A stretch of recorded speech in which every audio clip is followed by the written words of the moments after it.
eventually lay forever, but the day goes on. Bom dia a todos. São exatamente 7 horas e 20 minutos na cidade de Piracuruca. E aí, no seu relógio, que horas são? Então, boa tarde, boa noite e boa madrugada. Então, esta é a nossa quinta aula, hoje, quarta-feira. Vamos continuar a explicação do capítulo 2, A Aventura Humana, Primeiros Tempos. Relembrando aquilo que nós aprendemos deste capítulo até agora. Lembrem, qualquer dúvida, a qualquer momento, escreva bem aí no chatzinho da plataforma, que eu estou aqui de olho em você, de olho na sua dúvida. Porque quem não tem dúvida é porque está mal informado, certo? Dessa maneira, nós vimos a divisão da história e toda aquela contextualização e aquela contestação sobre pré-história, história e a divisão da história em história antiga, Idade Média, Idade Moderna, Idade Contemporânea. Nós vimos por que existe essa contestação. Nós vimos que é por causa da visão eurocêntrica, que o europeu divide a história apenas vendo pelo seu prisma, pelo seu modo de vida. Nós vimos a importância do estudo dos fósseis e o auxílio dos historiadores para contar a vida e como viveram esses primeiros habitantes da Terra, auxiliados pelos paleontólogos. Nós vimos toda a evolução até o surgimento dos primeiros gêneros hominídeos, que nós vimos que é aquele que apresenta o quinto dedo, que anda sobre duas patas, bípede, tem a visão binocular frontal, anda com a coluna ereta. Nós vimos a passagem até a própria divisão da pré-história em paleolítico e neolítico, de acordo com os instrumentos que são usados e que eram usados no seu dia a dia. Paleolítico, pedra lascada; neolítico, pedra polida. E quando eles viviam nesse período que eles eram caçadores e coletores, sendo eles nômades, porque eles viviam em determinado ambiente, numa determinada região, e quando os recursos naturais daquela região se esgotavam, eles iam para outra. E por volta de 10, 12 mil anos antes de Cristo, a descoberta da agricultura, e eles deixam de ser nômades e passam a ser o quê? Sedentários. Não se esqueçam que essa mudança, essa evolução, ela não se dá de forma linear, tendo em vista até garotos e garotas que, mesmo eles praticando a agricultura, eles continuaram sendo caçadores e coletores. Até hoje existem os caçadores, como vocês sabem muito bem disso. Ok? Então essa é a nossa revisão, e observando que com a descoberta da agricultura, ela foi tão importante, ela transformou tanto a vida desses grupos humanos, que é o que nós vamos ver na nossa explicação de hoje, que ela é conhecida e ela recebe o nome de Revolução Agrícola. Abro um parêntese, nossa aula, como eu disse para vocês, ela é parentética. Acho que eu não disse para vocês, não, mas estou dizendo agora. Por que ela é parentética? Porque no meio do assunto eu trago outro assunto. E aí você aprende mais no mesmo contexto. Então, dentro desse parênteses, a gente fala um pouco sobre o fogo, a importância do fogo. E durante todo esse desenvolvimento, esse progresso, o fogo foi de fundamental importância. Como eles conheceram fogo? como o homem, ele foi no supermercado, comprou a caixa de fósforo, o isqueiro. Não. Primeiro ele obteve o fogo mergulhando, enfiando, negócio de mergulhando, enfiando a vara, o graveto, naqueles incêndios que eram provocados pelos raios nas tempestades. Depois o processo foi se desenvolvendo e eles começaram a produzir o fogo com a fricção da pedra na pedra, da madeira com a madeira, e ele produz então o fogo. E para que serve o fogo? Para muitas coisas. Para cozinhar os alimentos. Qual a importância de cozinhar os alimentos para esses primeiros hominídeos? Primeiro, com o alimento cozido, eles eliminam certas doenças. Depois, a própria conservação desse alimento, a absorção de maior quantidade de nutrientes das proteínas que eram cozidas e assadas. Depois, afugentar aqueles predadores maiores. Depois, iluminar durante a noite. Então, à noite, eles puderam ter um pouco mais de luz e de conforto. Por que o conforto? Porque o fogo traz calor. E o calor aquece no frio. Olha como você sabe das coisas. 7 horas 26 minutos. Repita. 7h26. Então, a programação eram 5 minutos de revisão da explicação passada. Passamos 7 minutos. Entendido? Alguma dúvida? Levantou a mão aí o menino. Sim, qual é a sua dúvida? Eu sei. Muito bem. Que só contribuir para a aula. Porque o fogo também foi importante para eles confeccionarem as ferramentas. Você viu na televisão. Ótimo. Muito bem. Quiserem ter uma curiosidade, como viviam os homens da pré-história, daí nesse período, os primeiros homens, assistam os seriados Largados e Pelados. Passa na Rede Bandeirantes também. É da Discovery, mas passa na Bandeirantes. Lá vocês vão ter uma noção do quão importante é o fogo para a vida de quem vive de forma selvagem. Entendido? Pronto. 7 horas 28 minutos, início da nossa aula inédita. Página 34. Página 34. Pegue aí o seu... Pegue não, você já deve estar com você, o seu folioso. Toda vez eu mostro o folioso. Toda vez eu mostro o folioso para vocês. Folioso. O livro. Que é para você se acostumar com ele. É a sua ferramenta de trabalho. É aquilo que possivelmente muda a vida de qualquer pessoa. O livro. A ferramenta que eu conheço que muda a vida das pessoas. Certo? Porque tudo que você obtém aqui dentro desse livro, que você retira desse livro, ninguém pode tirar de você. Podem tirar seu celular. Quando você faz uma coisa errada, sua mãe lhe deixa de castigo, né? Aí toma o celular. Podem tirar sua bicicleta. Podem tirar o futebol que você vai jogar. Nem pode agora, mas podem. Mas tudo que você aprende, o conhecimento que você adquire do livro, quem vai tirar de você? Por isso ele é importante. Sendo assim, página 36, da aldeia à cidade.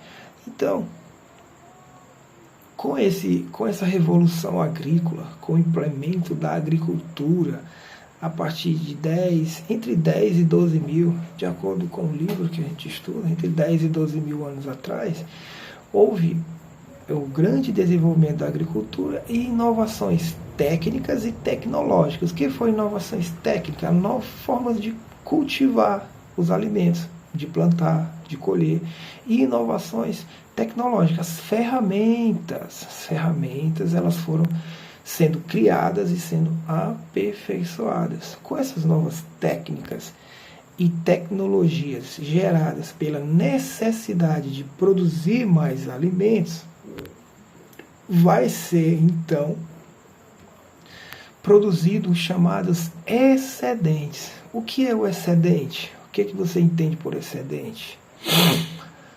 Excedente é aquilo que sobra, aquilo que excede. Então, esses alimentos que acabaram sobrando graças a essas inovações tecnológicas, eles puderam, então, gerar novas ocupações, novos trabalhos. Como assim, professor? Ora, antes eu usava 10... Todo mundo da aldeia trabalhava na agricultura. Agora, não precisava todo mundo trabalhar na agricultura, porque aquelas novas implementações tecnológicas geraram mais alimentos, e essas pessoas... E nem todo mundo precisa mais se dedicar exclusivamente à agricultura, porque esses excedentes vão servir para alimentar essas pessoas. E o que é que essas pessoas desocupadas foram fazer? Elas foram fazer e foram ter outras ocupações. Como o que, professor? Ora, elas foram trabalhar com a madeira, trabalhar com a cerâmica, foram se tornar pedreiros, artesãos. Então, vai haver agora uma divisão e especialização do trabalho. Que divisão é essa? Vão haver aqueles que vão trabalhar na agricultura, os agricultores, e vão haver aqueles que vão cuidar dos animais, os pastores, e vão haver aqueles que vão fazer esses trabalhos manuais, que vão ser os artesãos.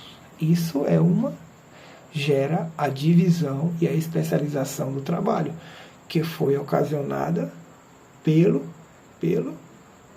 geração dos excedentes, aquilo que sobra, aquilo que sobrou. Com esses excedentes, vai surgir agora uma nova modalidade de relação social, neste princípio da formação da humanidade, que vai ser o comércio. Vai haver a comercialização dos produtos. Por quê? Porque aqueles que faziam vão começar a trocar coisas com aqueles com o que necessitavam. Então, eu plantava arroz, mas eu necessitava de trigo. Então, eu vou trocar o arroz pelo trigo. Eu planto arroz e planto trigo, mas eu preciso do jarro de cerâmica para armazenar. Então, eu vou trocar. Então, vai gerar essa troca. E essa troca, ela recebe o nome de comércio. Onde eu encontro esse tópico do comércio? Página 37. Lembre que esse comércio aqui é o comércio dos primórdios, ele é o comércio in natura, do produto em si. Eu troco o produto pelo produto, e é uma troca direta. Ainda não vai haver a figura do atravessador, do comerciante, algo que nós vamos ver um pouco mais adiante. Eu estou meio assim, que uma hora dessa eu já acabei de pedalar 35 quilômetros. Aí eu chego para a gente fazer essa aula, ainda estou meio ainda pilhado dessa pedalada, viu? Prática de esporte, atividade física, que hoje nós chamamos que quem não pratica atividade física é sedentário. Aí você já liga a palavra sedentário para lá, o contrário de nômade dos primeiros povoadores. Ok? Vamos agora para a página 37. Deixa eu tomar aqui uma água, que dá sede também. Viu? Toma água, bota o som aí, DJ. Keep me from this, keep me down from the ledges, better test it, moving bridges under doorways. Keep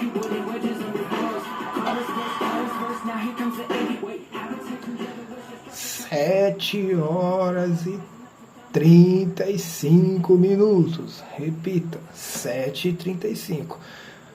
Continue mandando aí a sua dúvida. Se você não tem dúvida, é porque você está mal informado. Você não está prestando atenção à aula. Porque não é possível que eu consiga transmitir tão bem o conteúdo desse livro que você não tem nenhuma dúvida. Podia perguntar pelo menos até que música é essa que eu coloco sempre aqui atrás, já que você sabe de tudo, aprendeu tudo. Vamos lá, página... Cadê? Página 37. O processo de centralização do poder. O processo de centralização do poder. Como nós vimos, toda a riqueza é gerada na terra por causa da agricultura. E essa agricultura ela vai começar agora a fazer com que esses chefes dessas tribos, que viviam em tribos, como nós dizemos, comecem a disputar as melhores terras. Então, quanto mais terra eu tenho, mais eu produzo, mais forte e mais poderoso eu vou ficando. E com isso ele vai centralizando o poder. Quando ele centraliza o poder, depois de conquistar todas as terras, ele vai se tornar o quê? O rei. O rei. Se torna o rei. E quando ele se torna o rei, ele começa a cobrar impostos de todos aqueles que vivem nas suas terras. E ele vai construir agora o seu palácio. E o rei vive no palácio. E no palácio ele coloca todos aqueles seus auxiliares, que vão ser as pessoas responsáveis pelo controle da produção e principalmente pela cobrança dos impostos. É aí que surge o Estado com letra maiúscula. É de Estado, letra maiúscula. Que é a cidade propriamente dita. As primeiras cidades, elas são caracterizadas primeiro porque elas se localizam próximos de rios. Então elas são conhecidas dentro da teoria da história como as civilizações hidráulicas. O que é civilização hidráulica? Porque elas só floresceram por causa dos rios. Aí a gente vai ver um pouco mais à frente o rio Tigre, o rio Eufrates, o rio Nilo, o rio Amarelo. Entendido? Mas, além dessas cidades terem surgido próximo dos rios, elas precisam ter 3 características para serem consideradas uma cidade. Que a primeira é a divisão do trabalho, que nós já vimos lá no início. Nem todo mundo pratica agricultura. Vamos ter dentro dessa região, que nós chamamos de cidade, aquele que pratica a agricultura, aquele que faz o artesanato, aquele que cobra impostos, certo? Divisão do trabalho.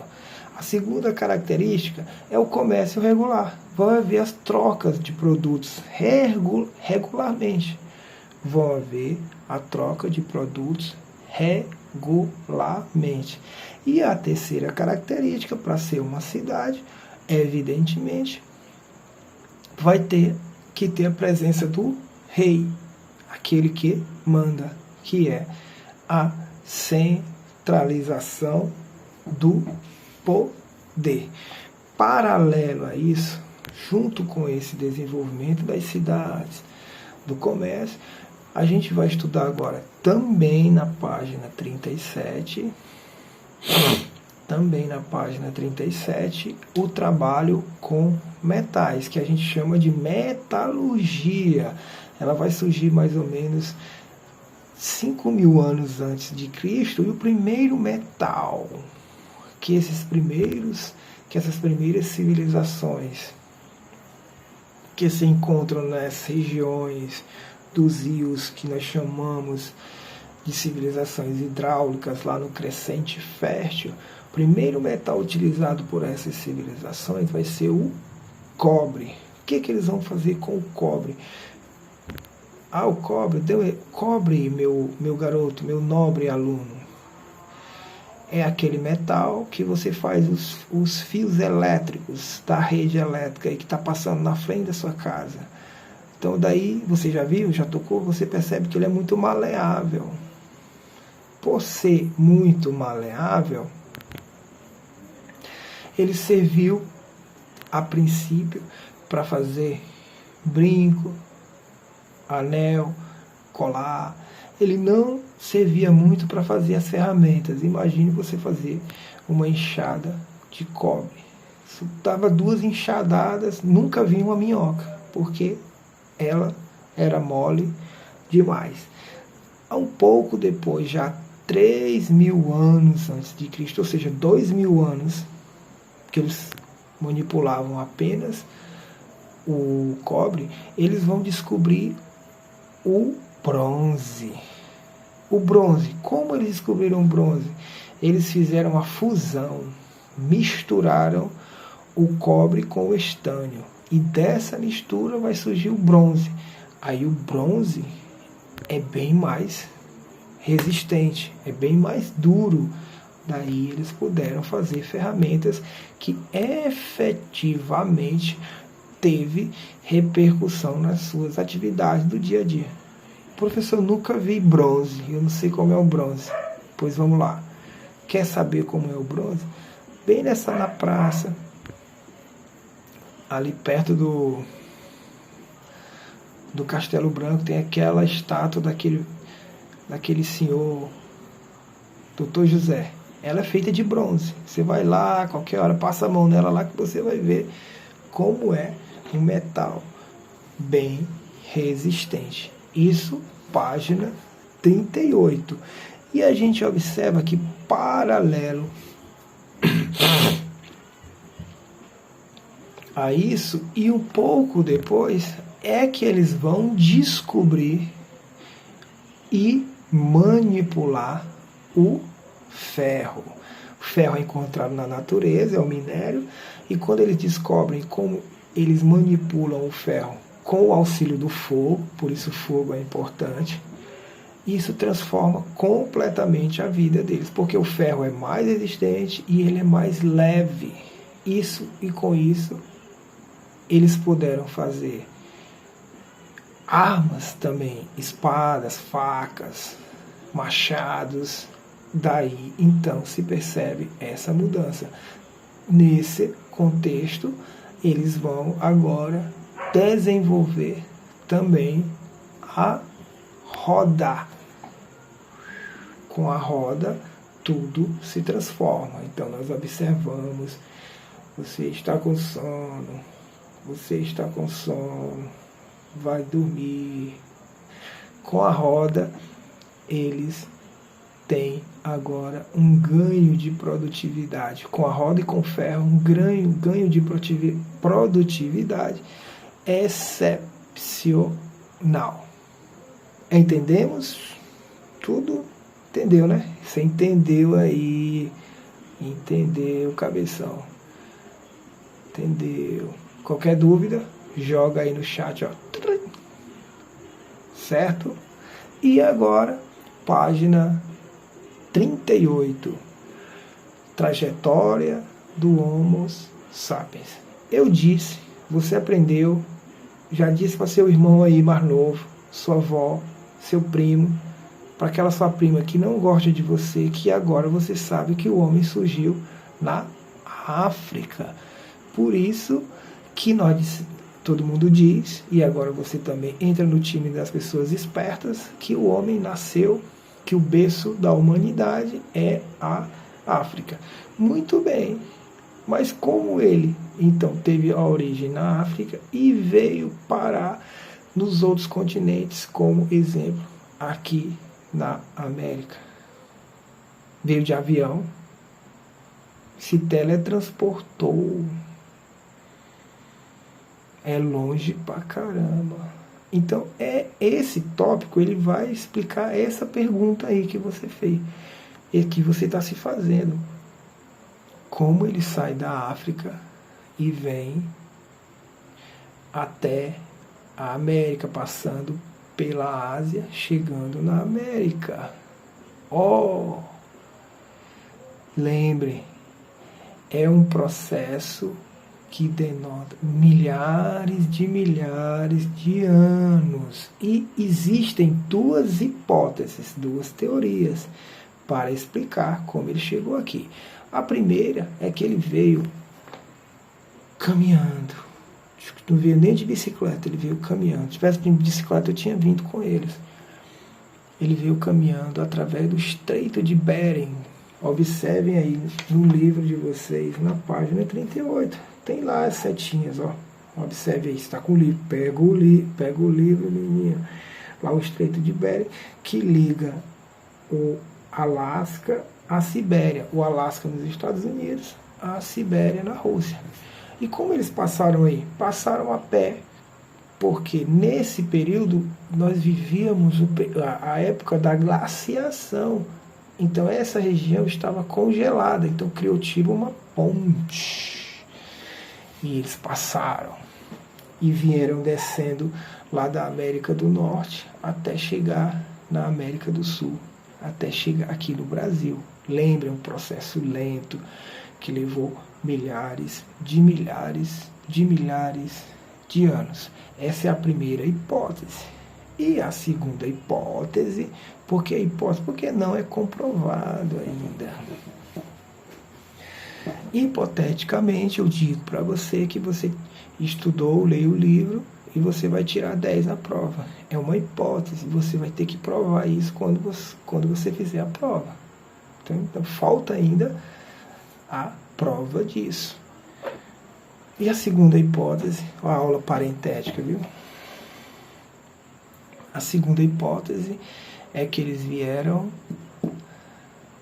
navegando. É a teoria da navegação oceânica. Eles vieram de barco, de ilha em ilha, através do Oceano Pacífico, até chegar na América. Então eles iam numa ilha, quando acabava, se esgotava, finito, os recursos naturais de uma ilha, eles iam para outra ilha, depois para outra ilha, até que eles chegaram no continente americano. Então são essas as duas hipóteses que explicam como esses hominídeos, lá o primeiro, o Australopithecus, primeiro gênero Homo, saiu da África e veio até a América e a Ásia. 7h48. Repita, 7h48. Certo? Alguma dúvida até aqui? Não, ninguém está dizendo nada. Pronto.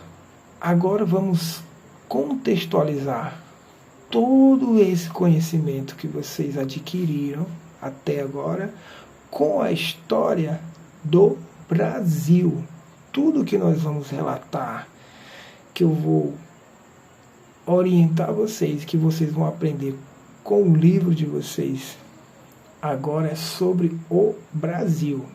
Lembre que nós vamos falar das coisas que aconteceram aqui antes do Brasil ter sido descoberto pelos portugueses. Mas a gente vai falar o tempo todo Brasil, mas não era Brasil ainda, certo? É só uma forma de localização.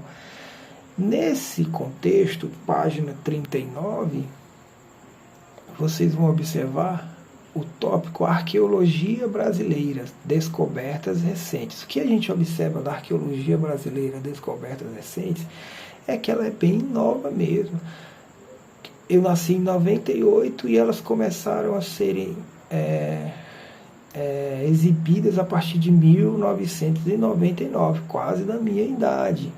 E elas foram feitas graças ao estudo de Walter Neves, no sítio arqueológico de Lagoa Santa, na Lapa, na Lagoa Vermelha, em Minas Gerais.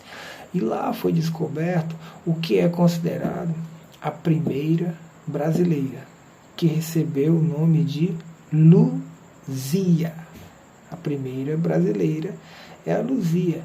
E essa descoberta da Luzia, que vocês observam muito bem a imagem dela aí na página 39, ela estava até no museu que queimou em 2019.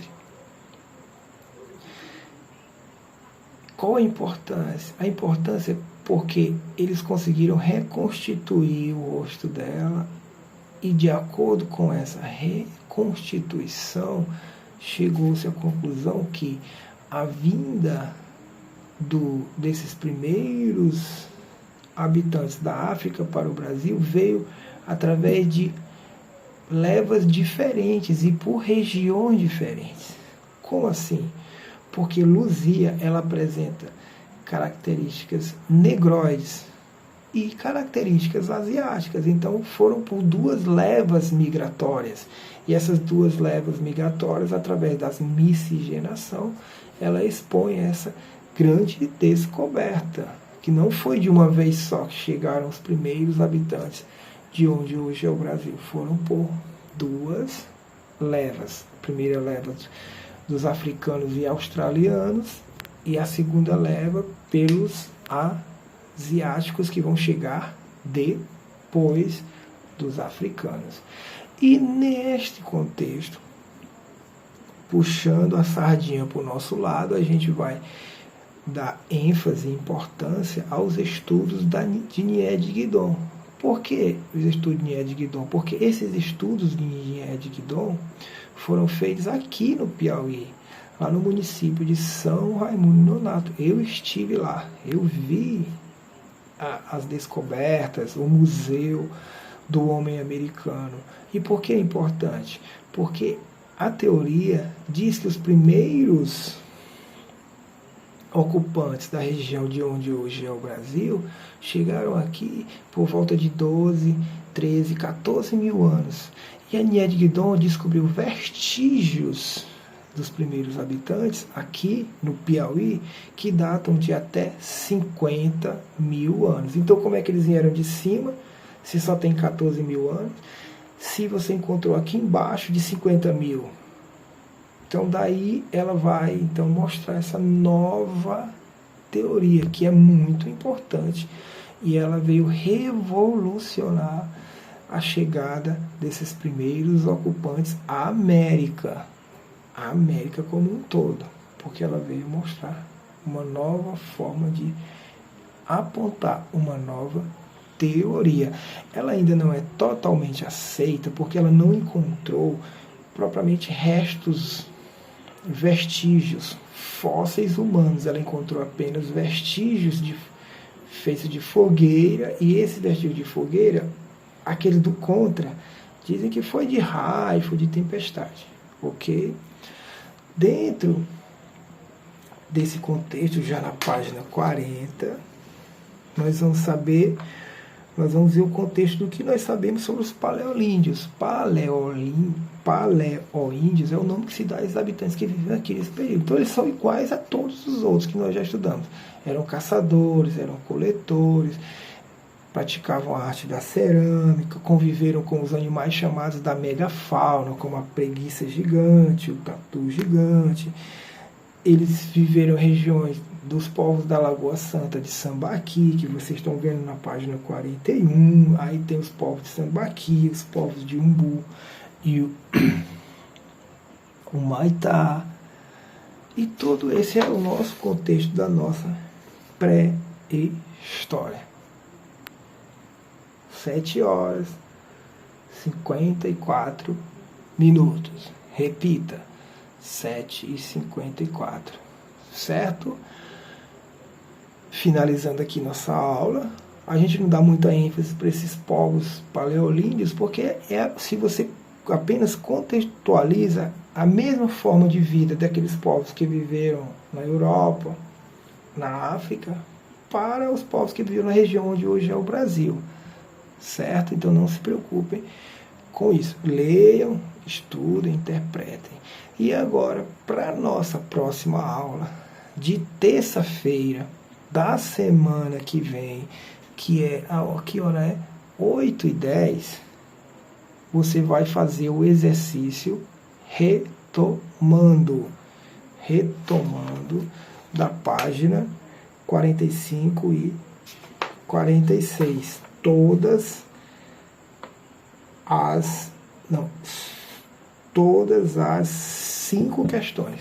Então, exercício para a próxima aula, retomando, página 45 e 46, todas as questões de retomando. Boa noite, boa tarde, bom dia, boa madrugada. 7h55. 7h55, até a nossa próxima aula. Fui.